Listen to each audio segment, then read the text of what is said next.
lagi bersama Bu Uci dalam pelajaran IPS. Dengan IPS kita bisa membuka cakrawala kita.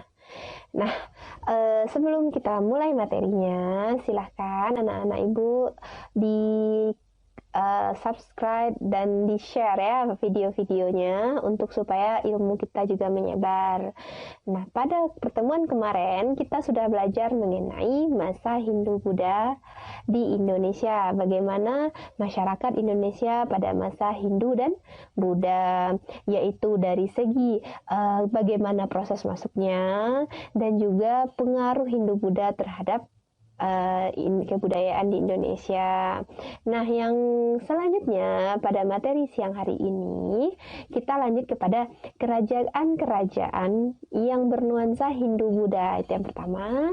Yang kedua, yaitu peninggalan pada masa kerajaan Hindu-Buddha.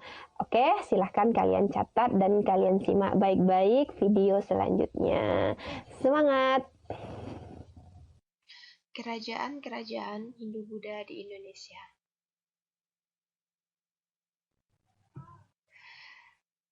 Oke, kerajaan bercorak Hindu-Buddha pertama di Indonesia. Nah, di sini Ibu buatkan peta konsepnya, yaitu kerajaan yang bercorak Hindu-Buddha apa saja. Ada Kutai, Tarumanegara, Sriwijaya, Pajajaran, Singasari, Mataram kuno, Kediri, dan Majapahit. Nah, peninggalan pada masa kerajaan Hindu-Buddha itu berupa apa? Prasasti dan candi. Ini akan dijelaskan pada materi lebih lanjut. Nah, bisa dilihat dari peta persebarannya, kerajaan Hindu-Buddha rata-rata terletak di 3 pulau besar, yaitu Sumatera, Jawa, dan Kalimantan. Nah, di Kalimantan ada kerajaan Kutai, di Sumatera ada Sriwijaya, di Jawa itu lebih banyak lagi, ada Tarumanegara, Pajajaran, Keling, Kediri, Singasari, Majapahit, Bali. Nah, ini sudah ada simbolnya. Jika bersimbol segitiga itu bercorak Hindu, contohnya Kutai, dan Tarumanegara, Pajajaran. Lalu bersimbol bulat itu merupakan kerajaan bercorak Buddha, yaitu Mataram, Kediri, Singasari, Majapahit. Dan yang bersimbol berbentuk persegi itu adalah kerajaan bercorak Hindu Buddha, yaitu kerajaan Keling dan Sriwijaya.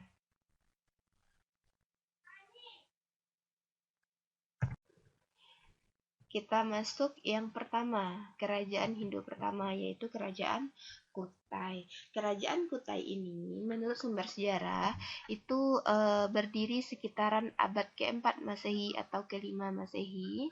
Letaknya di Kalimantan Timur di tepi Sungai Mahakam. Sumber sejarahnya berupa prasasti Yupa. Nah, Yupa ini ada 7 buah yang menjadi sumber utama menurut asli sejarah. Yupa itu apa? Tugu batu yang berfungsi sebagai tugu peringatan. Nah, Yupa dikeluarkan pada masa pemerintahan kerajaan Mula Warman. Oke, sedangkan Yupa ini ditulis dalam bentuk huruf Palawa dan bahasa Sanskerta. Nama raja yang memimpin atau kepala pemerintahan yang memimpin di Kutai itu ada Kudungga, Aswawarman, dan Mula Warman. Corak kerajaan itu berupa agamanya Hindu Siwa, ekonominya berupa perdagangan dan maritim.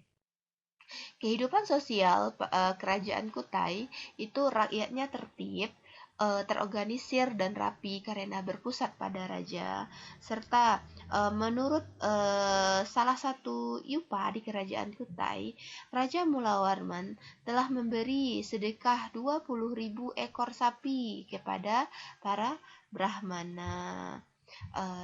Selanjutnya, kehidupan politik. Kehidupan politiknya berupa kepala suku dan kerajaan. Kepala suku waktu itu dipimpin oleh Kudungga, raja pertama. Dan masa kejayaan kerajaan Kutai itu pada masa Mula Warman. Di mana pada masa Mula Warman itu banyak keberhasilan-keberhasilan yang dibentuk oleh kerajaan Kutai. Oke, ini peta kerajaan Kutai. Nah, kerajaan Kutai itu di sini. Di sebelah timurnya Kalimantan.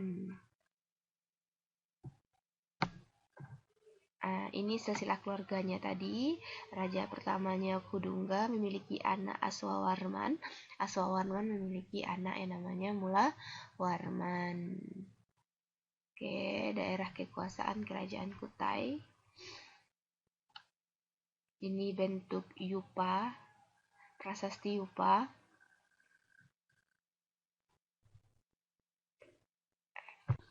Yang kedua adalah Kerajaan Tarumanegara. Kerajaan Tarumanegara itu diperkirakan berdiri pada abad ke-5. Letaknya di mana? Di Jawa Barat, di tepi Sungai Citarum. Oke, di tepi Sungai Citarum.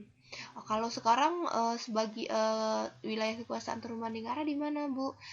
Kalau menurut peta sekarang, Jakarta itu merupakan wilayah kekuasaan Tarumanegara pada abad ke-5. Sumber sejarah kerajaan Tarumanegara itu ada 2. Yang pertama berita asing. Berita asingnya dari Fahien menyebutkan banyaknya kaum Brahmana yang datang ke Taruma. Selain itu, menurut Fahien, mata pencarian rakyat kerajaan Tarumanegara itu berupa pertanian dan berdagang. Barang yang diperdagangkan berupa cula badak, kulit penyu, dan perak. Serta menurut Fahien, kerajaan Tarumanegara itu memiliki 3 agama kalau menurut Fahien, yaitu agama Hindu, agama Buddha, dan agama animisme. Tapi rajanya sendiri memeluk agama Hindu. Selanjutnya sumber sejarah kedua yaitu 7 prasasti atau 7 batu yang bertulis. Yang pertama itu ada prasasti Cireteun, Jambu, Kebon Kopi, Prasasti Awi, Prasasti Mujul, dan Prasasti Tugu. Nama raja kerajaan Tarumanegara itu adalah Purnawarman. Nah, Pak Raja Purnawarman ini sangat dekat dengan para kaum Brahmana dan rakyat karena ia bersifat jujur, adil, dan arif dalam memerintah. Oke, ini juga sudah ada agamanya Hindu, Buddha, dan agama asli. Lalu ekonominya berupa berburu, perikanan, pertambangan, dan agraris. Kehidupan sosialnya, rakyat telah memiliki jiwa gotong royong dan toleransi agama tinggi. Nah, kenapa kerajaan Tarumanegara itu bisa hancur? Dia mendapatkan serangan dari kerajaan Sriwijaya pada abad ke-7 yang merupakan kerajaan maritim pertama terbesar di Indonesia yang berada di Selat Malaka. Kita lanjut. Ini lokasi kerajaan Tarumanegara di sini. Di sini nih kerajaan Tarumanegara karena di sini ditemukan prasasti-prasastinya, yaitu prasasti Ciaterun, Muara Cianten, Kebon Kopi, Jambu, Cidahiang, dan Tugu. Nah, di sini petanya. Lalu kehidupan ekonominya, kalau dari segi ekonomi itu pertanian, perikanan, perdagangan, beternak.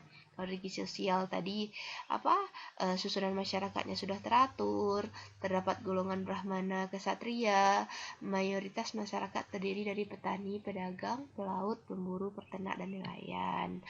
Nah, ini bentuk-bentuk prasastinya.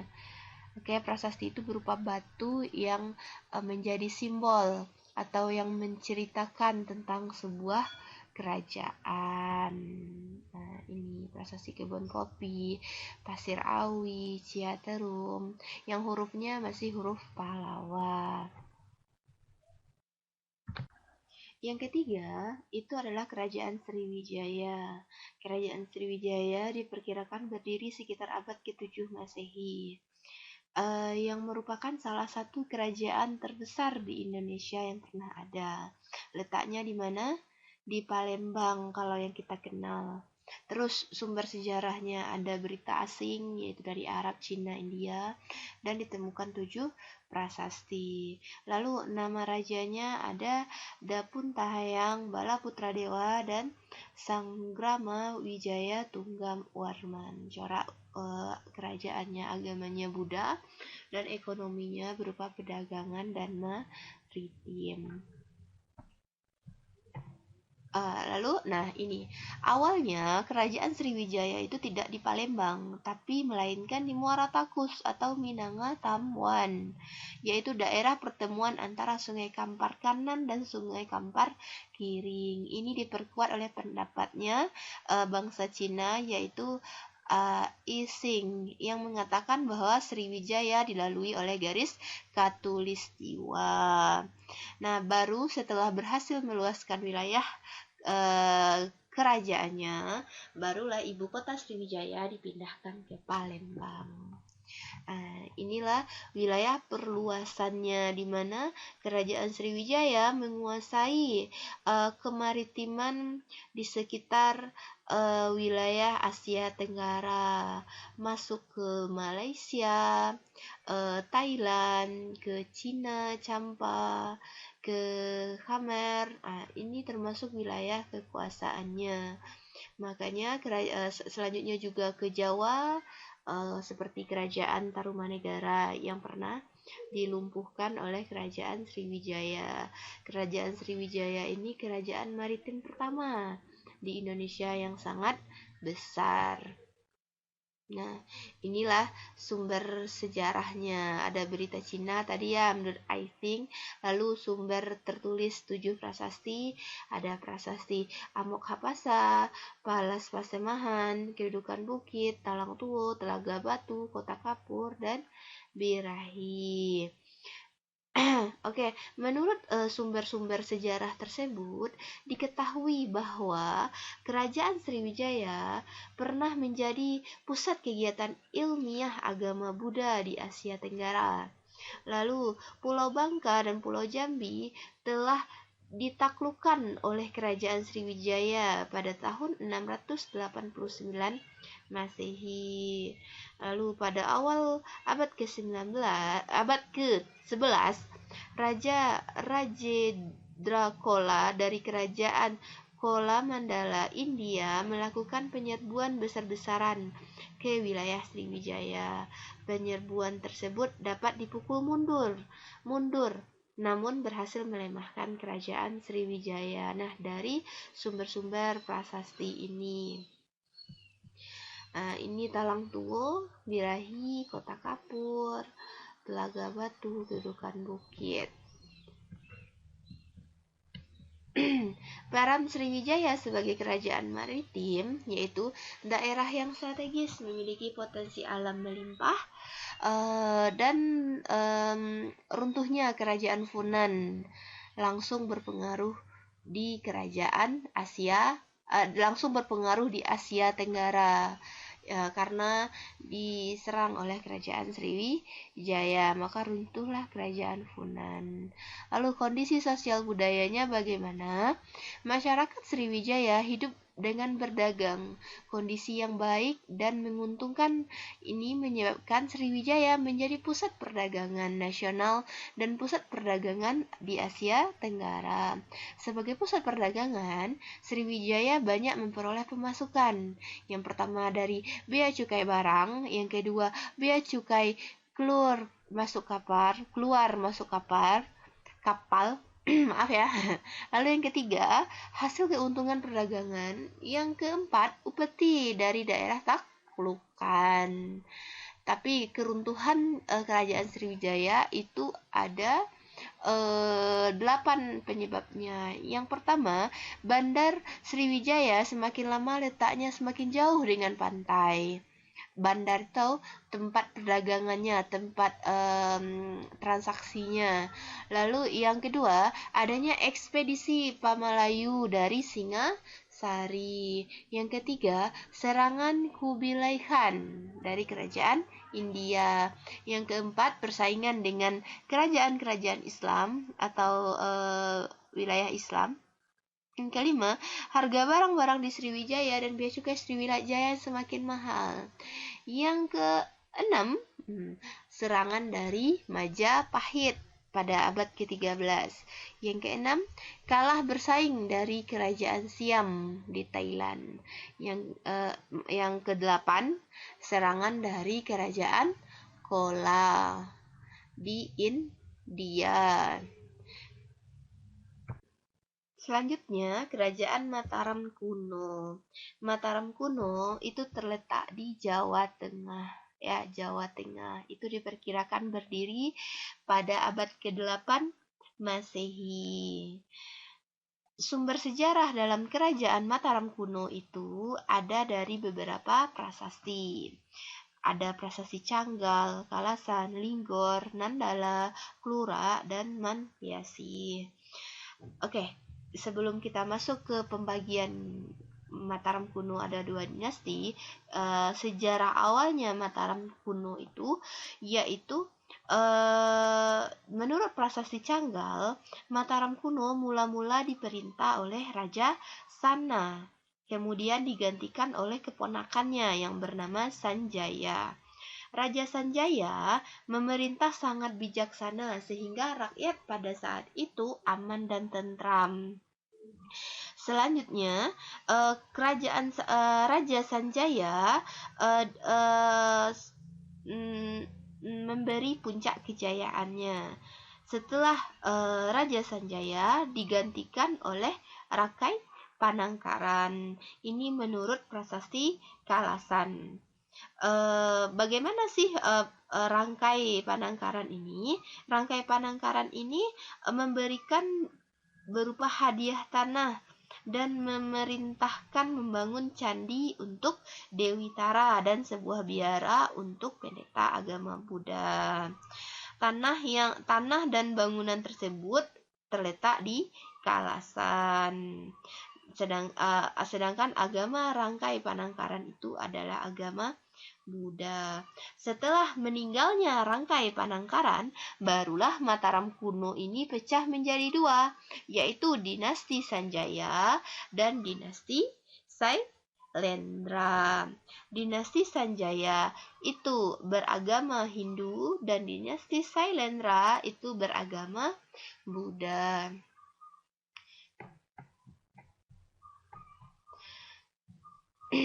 Lanjut, dinasti Sailendra diduga berasal dari daratan Indochina yang sekarang adalah Kamboja. Peninggalan pada dinasti Sailendra itu adalah Candi Borobudur. Nah, ini ya Candi Borobudur. Ini peninggalan oleh dinasti Sailendra yang beragama Buddha. Selanjutnya dinasti Sanjaya.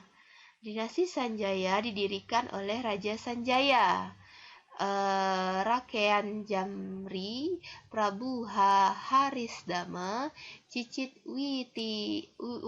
Wetikandayum, Raja Kerajaan Galuh Rama. Itu dibuktikan dalam prasasti Canggah, Balitung, dan cerita Parahyangan. Sanjaya adalah penguasa Sunda. Galuh dan Kalingga atau Kerajaan Mataram Hindu. Peninggalannya berupa Candi Roro Jongrang dan atau Lara Jongrang. Nah, ini candinya, Candi Prambanan. Kehidupan ekonomi, sosial, dan budaya Kerajaan Mataram kuno, ekonominya diwarnai dengan pertanian, beternak, perdagangan, kerajinan rumah tangga, dan perdagangan internasional. Sedangkan sosial budayanya, kehidupan sudah teratur, terdapat orang asing yang menetap, kediaman istana terpisah dengan para hamba, lalu mengenal adanya buruh dan budak.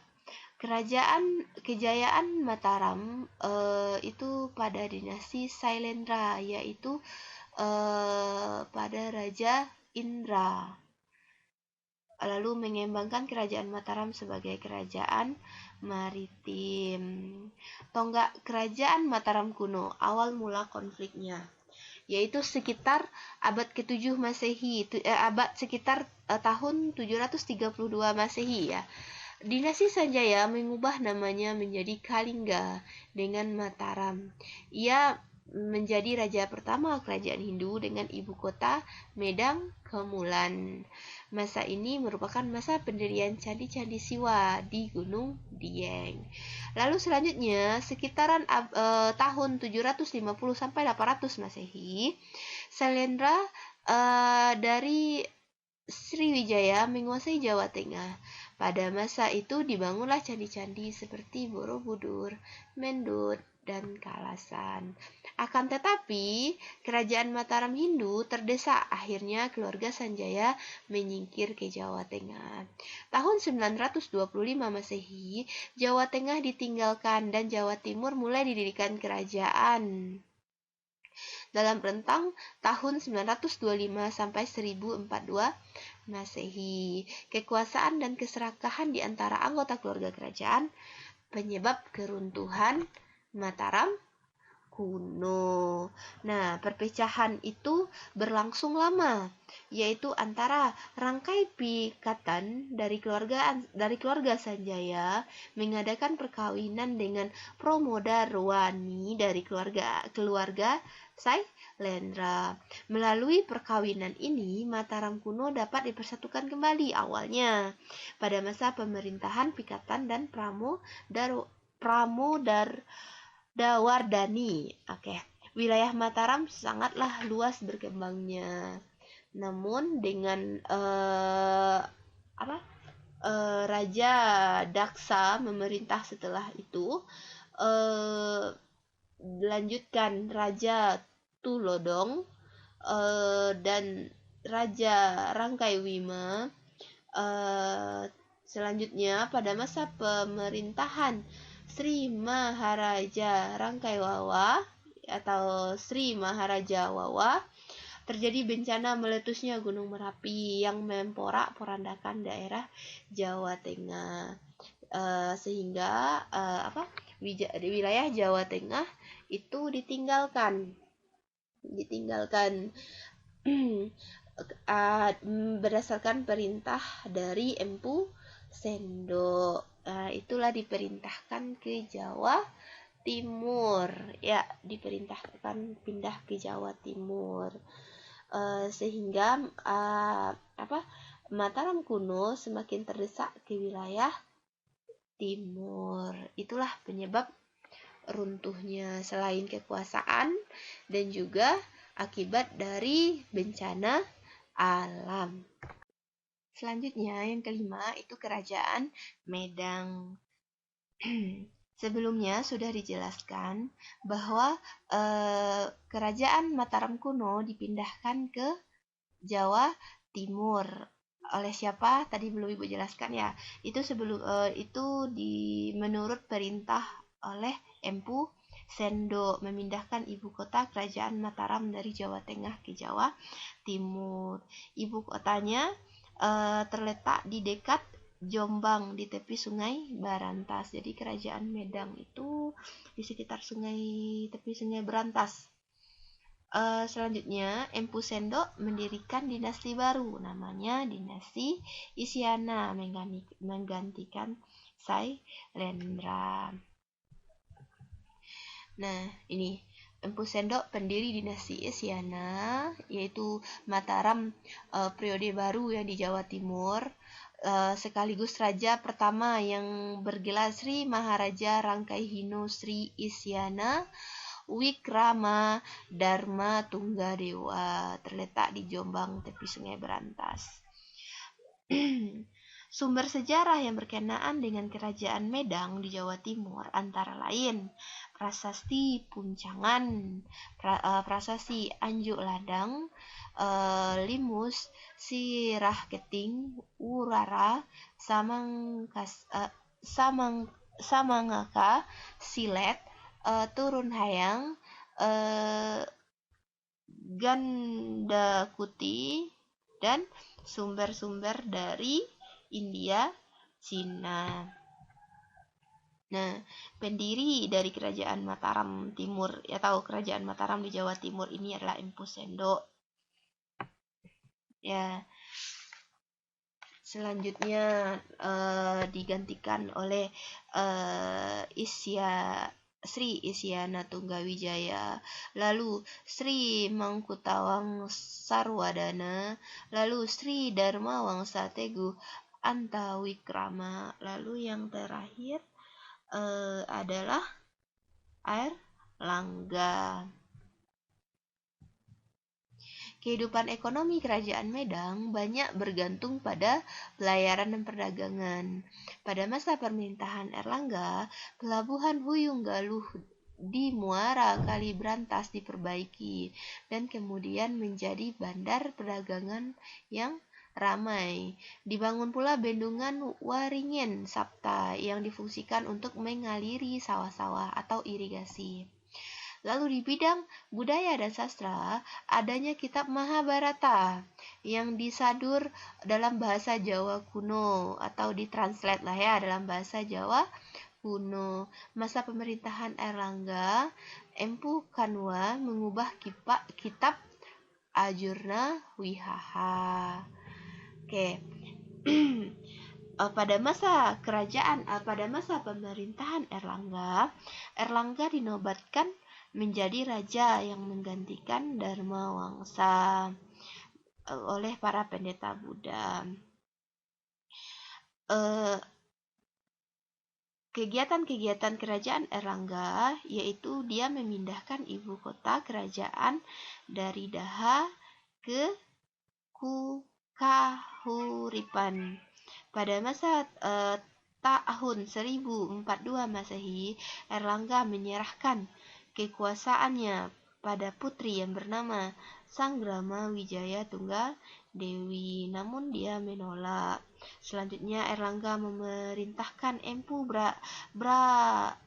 Barada untuk membagi dua kerajaannya, yaitu Kerajaan Palu yang beribu kota di Daha dan Jandala yang beribu kota di Kahuripan untuk mencegah yang namanya perang saudara. Oke. Yang keenam, Kerajaan Kediri tahun 1045 sampai 1221 Masehi. Munculnya Kerajaan Kediri ini diawali pemerintahan Airlangga yang membagi Janggala dan Panjalu atau Kediri yang dibatasi oleh Kali Brantas atau Sungai Brantas. Tujuannya apa tadi? Tujuannya untuk mencegah perpecahan antara dua putranya. Akan tetapi gagal setelah Airlangga wafat tahun 149 Masehi. Perang ini berakhir dengan kekalahan Janggala. Kerajaan kembali dipersatukan di bawah kekuasaan Jalu atau Kediri. Sumber sejarah kerajaan Kediri itu ada prasasti Patlengan, prasasti Panumbangan, prasasti Hantang atau Ngantang, prasasti Talan, dan prasasti Desa Jepun. Raja-rajanya siapa saja? Raja yang memerintah pada kerajaan Kediri itu ada Jayawarsa, Jayabaya, Sarwewara, Gandara, Kameswara, dan Kertajaya. Namun puncak kejayaan kerajaan Kediri itu berada pada kekuasaan Jayabaya.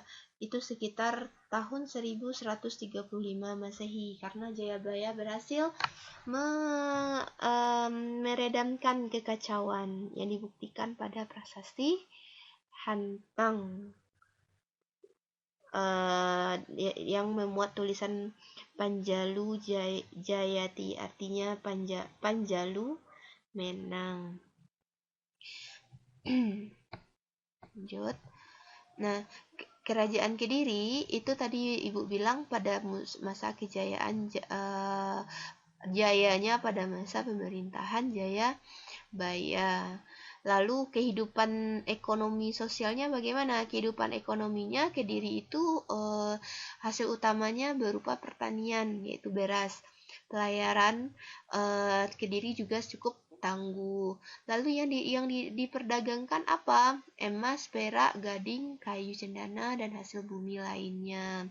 Sedangkan untuk kehidupan seni dan sastranya itu hadirlah kitab Batara Yuda, kitab Kresnayana, kitab Smaradana, dan kitab Lubdaka. Nah, kekuasaan Kediri berakhir itu pada masa Raja Kertajaya. Akibat pada masa itu raja berlaku sombong sehingga terjadi perselisihan antara raja dengan kaum Brahmana. Kaum Brahmana ini mencari perlindungan dia ke Ken Aro yang saat itu menjadi penguasa di Tumapel. Akhirnya Kediri dilumpuhkan oleh Ken Aro tahun 1222 Masehi. Kerajaan Singasari, yaitu sekitar tahun 1222 sampai 1292. Kerajaan Singasari merupakan sebuah kerajaan di daerah Jawa Timur yang dipimpin oleh Ken Aro. Sumber sejarah yang diperoleh dari kitab Pararaton, kitab Negara Kertagama, Prasasti Balawi, Maribong, Kusmala, dan Mula Malurung. Pada saat Ken Arok menguasai Tumapel, di kerajaan Kediri terjadi perselisihan antara Raja Kertajaya dan para Brahmana. Atas dukungan para Brahmana, Ken Arok melakukan serangan ke Kediri. Perang melawan Kediri meletus di desa Genter dan Kediri berhasil dikalahkan. Ken Arok mendirikan kerajaan Singasari dan menjadi raja pertama yang diberi gelar Sri Rangah Rajasa Sang Amurwabumi. Kerajaan Singasari mencapai puncak kejayaannya pada masa pemerintahan Kertanegara. Kehidupan ekonomi Singasari berasal dari pertanian dan perdagangan. Nah, jadi kerajaan Singasari ini lanjutan dari kerajaan Kediri.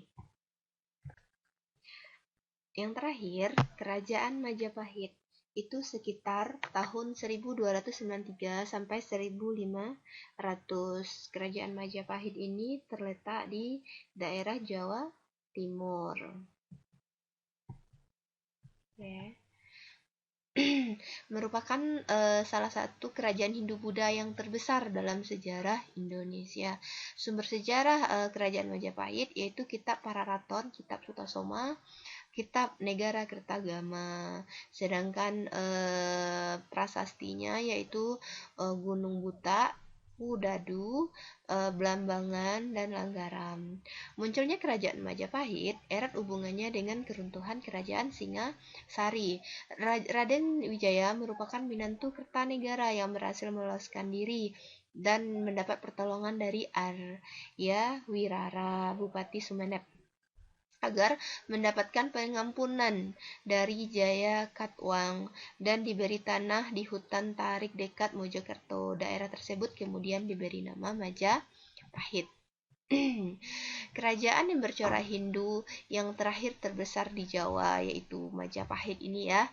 Dia coraknya tadi kan Hindu Buddha. Kerajaan Majapahit didirikan oleh Raden Wijaya tahun 1292 dengan dibantu oleh Arya Wirara, Namwiwi, Lembu Sora, Ronggo Lawe, dan Kebo Anabrang. Kerajaan Majapahit mengalami masa keemasan pada pemerintahan Raja Hayam Wuruk dengan gelar Rajasa Negara yang didampingi oleh patihnya, Mahapatih ya, Gajah Mada, yang itu sangat-sangat terkenal sampai sekarang. Sampai ada nama universitas, nama bimbel juga Gajah Mada. Selanjutnya, kekuasaan Majapahit. Nah, inilah daerah kekuasaan Majapahit.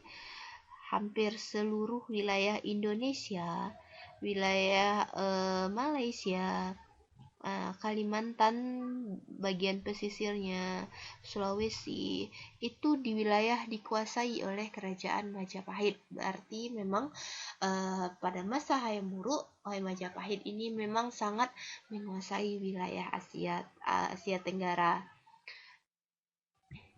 Nah, hubungan luar negeri kerajaan Majapahit sangat dekat dengan Champa, Kamboja, Siam, Bima, Vietnam, dan mengirim duta-dutanya juga ke Tiongkok. Nah, gimana kehidupan masyarakatnya di bidang ekonomi ada pertanian, perdagangan, pelayaran, dan kerajinan. Di bidang sosial, budaya, masyarakat hidup rukun, aman, tentram. Terdapat agama Hindu, Siwa, dan Buddha. Pembagian masyarakat berdasarkan pekerjaan. Nah, keruntuhannya bagaimana? Tidak adanya sosok yang dihormati lagi setelah wafatnya Hayam Wuruk dan mengundurkan dirinya Gajah Mada. Sehingga kerajaan Majapahit itu sudah goyah setelah itu. Dan juga terjadi perang saudara merebut tahta kekuasaan antara Putri Mahkota Kusuma Wardani dengan putra selir Hayam Wuruk, Wirabumi, atau diistilahkan dengan namanya Perang Parekrek. Unsur lainnya menyebabkan runtuhnya kerajaan Majapahit yaitu meluasnya pengaruh Islam, sehingga Majapahit mendapat serangan dari pasukan Demak di bawah pimpinan Adipati Unus.